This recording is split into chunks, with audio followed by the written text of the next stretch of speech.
Bienvenidos al vistazo número 42, con los santos desde el 15 al 20 de noviembre. ¿Conocen alguno de ellos? Escriban en los comentarios, por favor. El 15 comenzamos con San Alberto Magno, doctor de la Iglesia, que fue el maestro de Santo Tomás de Aquino, el más importante de los teólogos. ¿Lo recuerdan? Lo único que sabemos sobre la juventud de San Alberto es que estudió desde los 16 años en la Universidad de Padua, donde vivía su tío. Allí encontró en 1222 al beato Jordán de Sajonia, segundo maestro general de la Orden de Santo Domingo, quien lo dirigió en la vida religiosa y escribió desde Padua a la beata Diana de Andelo, que estaba en Bolonia, anunciándole que había admitido en la orden a 10 postulantes, incluyendo 2 hijos de condes alemanes. Uno era Alberto. Cuando el conde de Wolstadt se enteró que su hijo vestía el hábito de los frailes mendicantes, se enfureció mucho y habló de sacarlo a la fuerza de allá, pero sus superiores lo enviaron discretamente a otro convento, probablemente el de Colonia, en Alemania, donde estaba la escuela más importante de la orden, y hasta ahí quedó. El hecho es que Alberto enseñaba en Colonia en 1228 y en 1229 vistió el hábito de los frailes predicadores. Más tarde fue prefecto de estudios y profesor en Hildesheim, Friburgo de Brisgonia y Estrasburgo. Cuando volvió a Colonia era ya famoso en toda la provincia alemana. Como París era entonces el centro intelectual de Europa Occidental, Alberto pasó ahí algunos años como maestro subordinado, hasta que obtuvo el grado de profesor. La concurrencia de estudiantes a sus famosas clases fue tan grande que debió enseñar en la plaza pública, la cual, aunque pocos lo saben, lleva su nombre. Se trata de la Plaza Maubert, nombre que viene de Magnus Albert. Elegido superior provincial de Alemania, abandonó la cátedra de París y estuvo constantemente presente en las comunidades que gobernaba, recorriendo a pie la región, mendigando por el camino el alimento y el hospedaje para la noche. En 1248 los dominicos determinaron abrir una nueva universidad en Colonia y nombraron rector a San Alberto. Allí estuvo Santo Tomás. El principal mérito científico de San Alberto reside en que, al caer en la cuenta de la autonomía de la filosofía y del uso que se podía hacer de ella, de la filosofía aristotélica, para ordenar la teología, reescribió, por decirlo de alguna forma, las obras de este filósofo y hacerlas así aceptables a los ojos críticos cristianos. Por otra parte, aplicó el método y los principios aristotélicos al estudio de la teología, por lo que fue el iniciador del sistema escolástico, que su discípulo, Tomás de Aquino, había de perfeccionar. En 1254 fue nombrado provincial en Alemania. 2 años más tarde, con su alto cargo, asistió al capítulo general de la orden en París, donde se prohibió a los dominicos que aceptasen de las universidades el título de maestro o doctor, o cualquier otro tipo de tratamiento especial.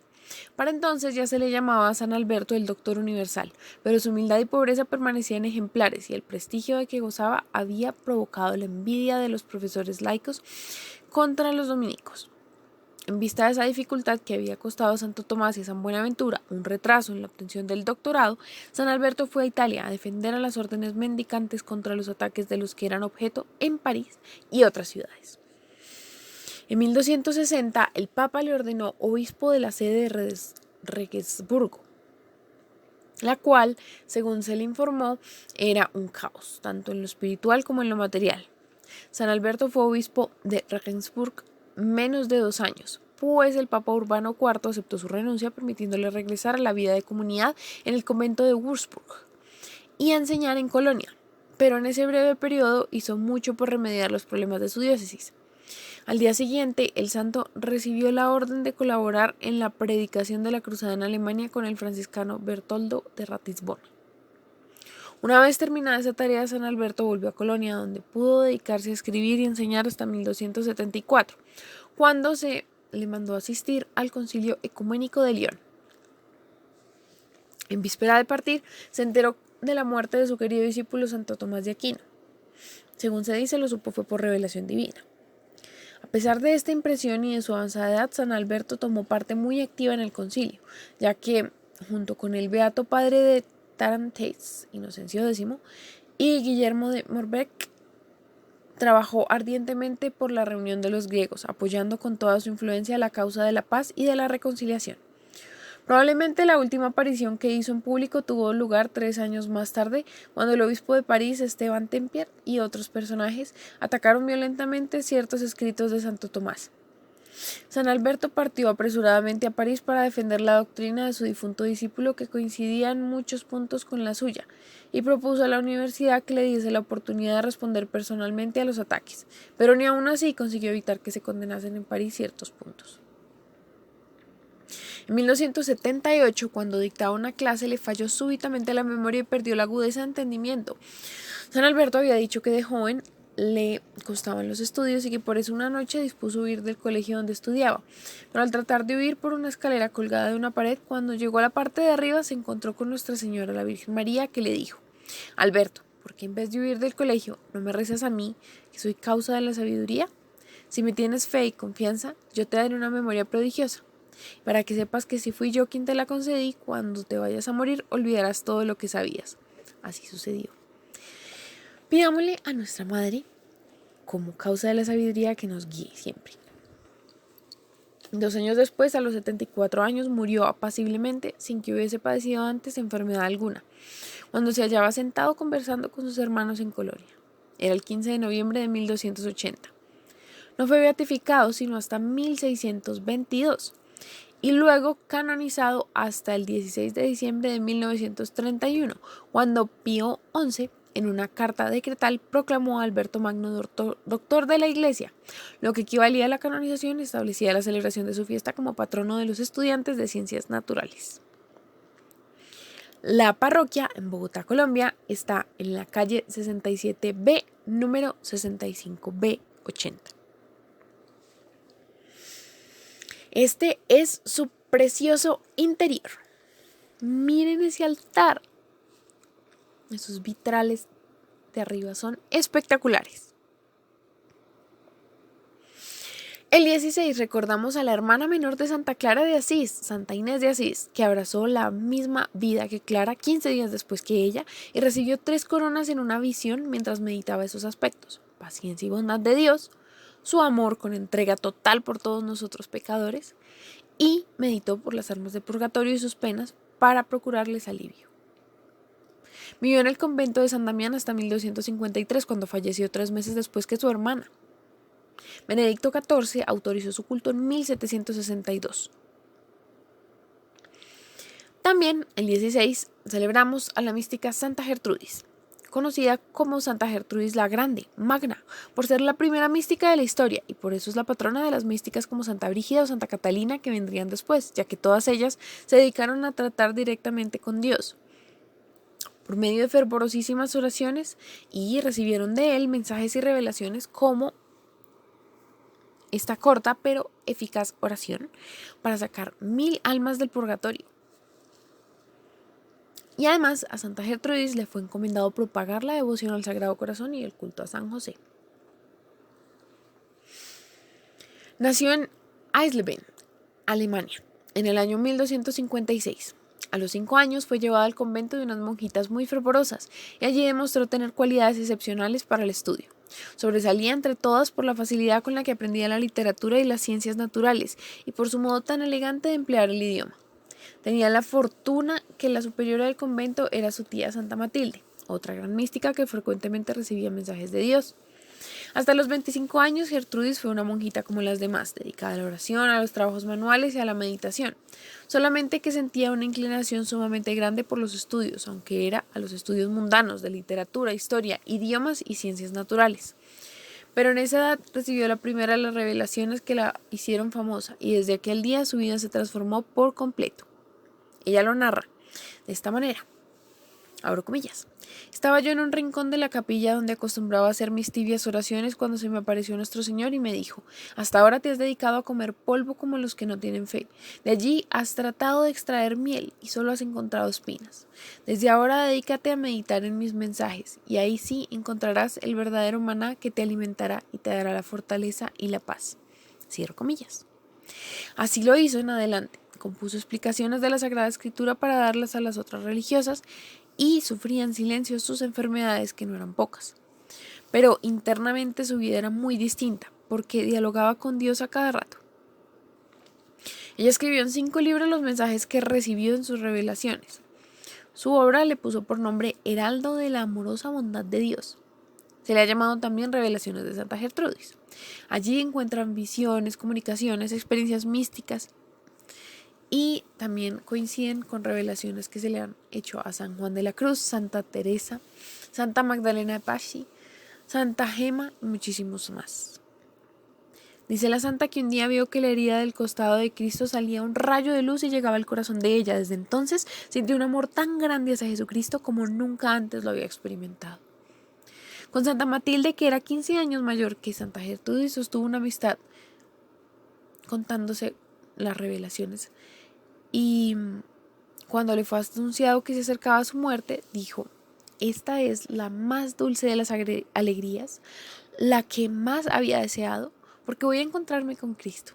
Así debemos pensar. Y dictó sus últimos pensamientos acerca de la muerte. Murió el 17 de noviembre del año 1302. La parroquia se encuentra en Suba, así que queda pendiente para cuando veamos las de allá. El 17 conmemoramos a Santa Isabel de Hungría, patrona de la Arquidiócesis de Bogotá. Cuéntenme si conocían ese dato, ya que ella dedicó su vida entera a favor de los pobres y los enfermos. Su padre era rey de Hungría y fue hermano de Santa Eduvigis. Nació en 1207 y vivió en la tierra solamente 24 años. Fue canonizada apenas 4 años después de su muerte, por la cantidad de milagros que sucedieron en su sepulcro. La Iglesia la considera un modelo admirable de donación completa, no solamente porque compartía sus bienes, sino porque su vida entera la dedicó luego de tener su familia. Cuando ella solo tenía 20 años, su hijo menor estaba recién nacido, su esposo murió luchando en las cruzadas. Así que ella tuvo que renunciar a propuestas de matrimonio para poderse dedicar a ayudar a quien más lo necesitaba. Y nunca sucumbió a la esperanza, a la desesperanza.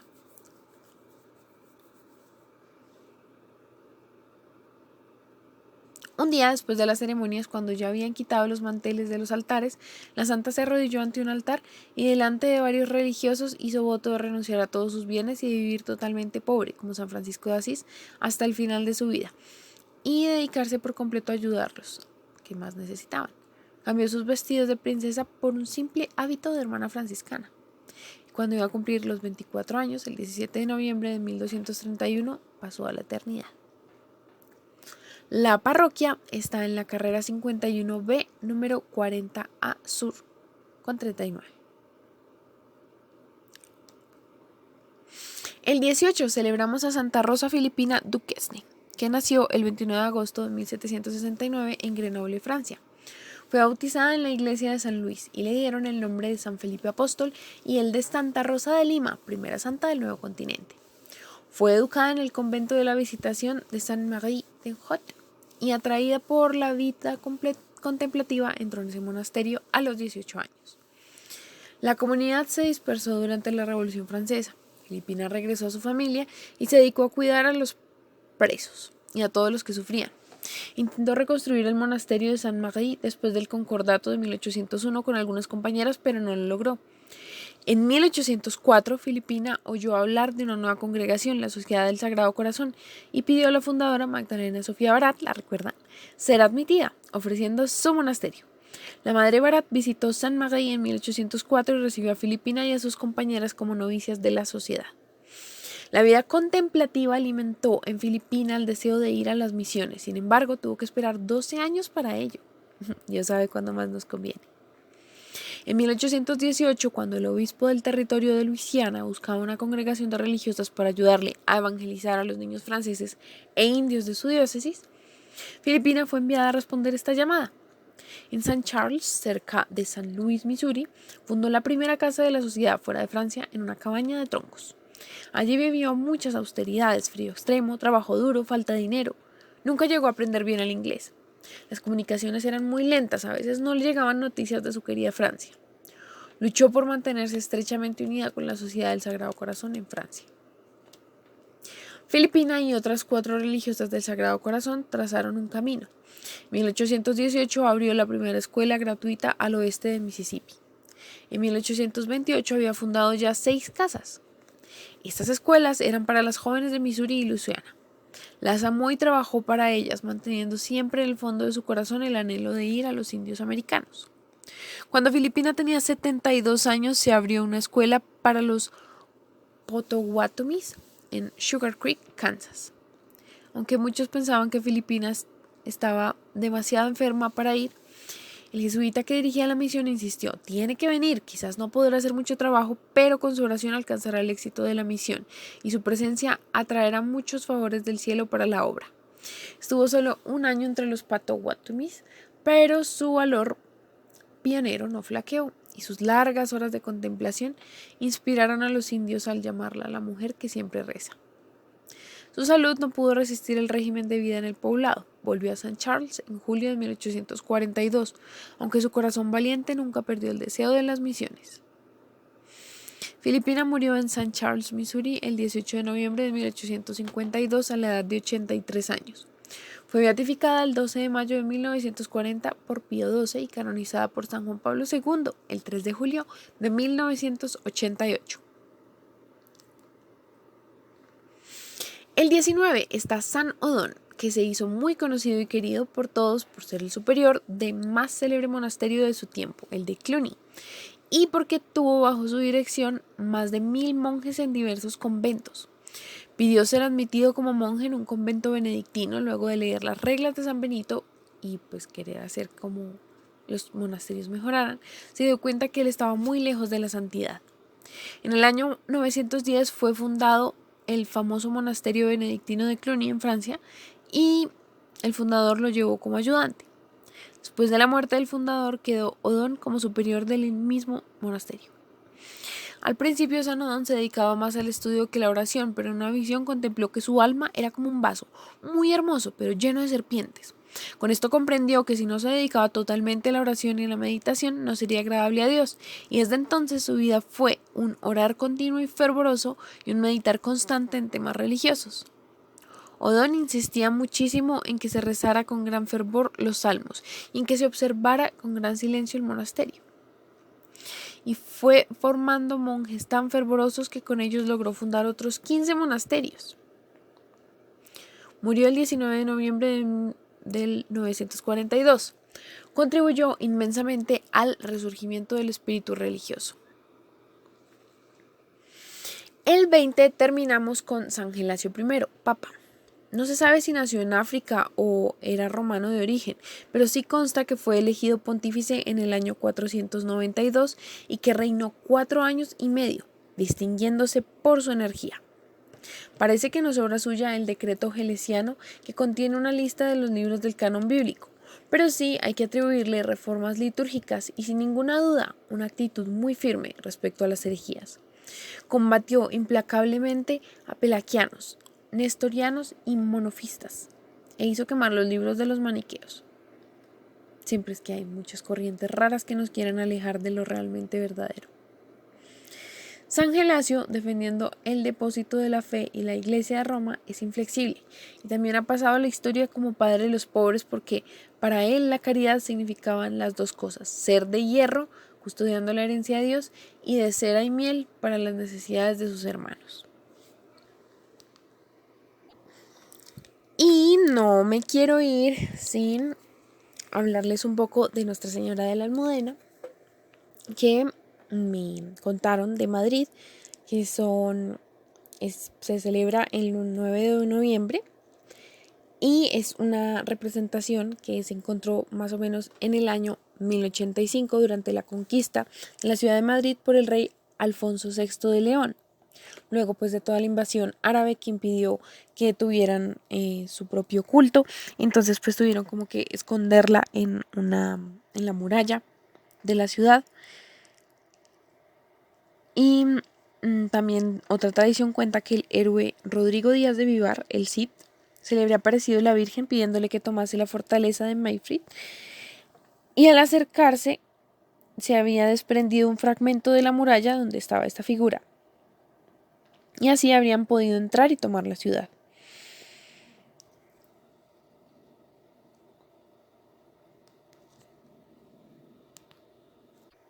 Esa muralla fue erigida por los musulmanes en el siglo IX, así que no es posible como que lo haya construido alguien en ese tiempo. Y se ha colocado en el altar de la antigua mezquita mayor, ahora convertida en iglesia mayor de la ciudad, la iglesia de Santa María de la Almudena. La catedral donde se conserva es de estilo gótico tardío, posiblemente construida en los siglos XV o XVI.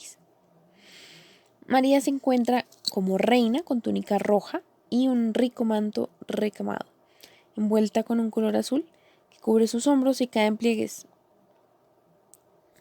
Sostiene al niño desnudo con ambas manos y es pues de una calidad inexplicable.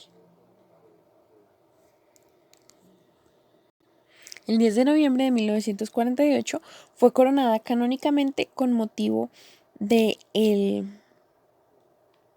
25 aniversario de la ordenación episcopal del obispo de Madrid y patriarca de las Indias Occidentales, Leopoldo e hijo y Garay.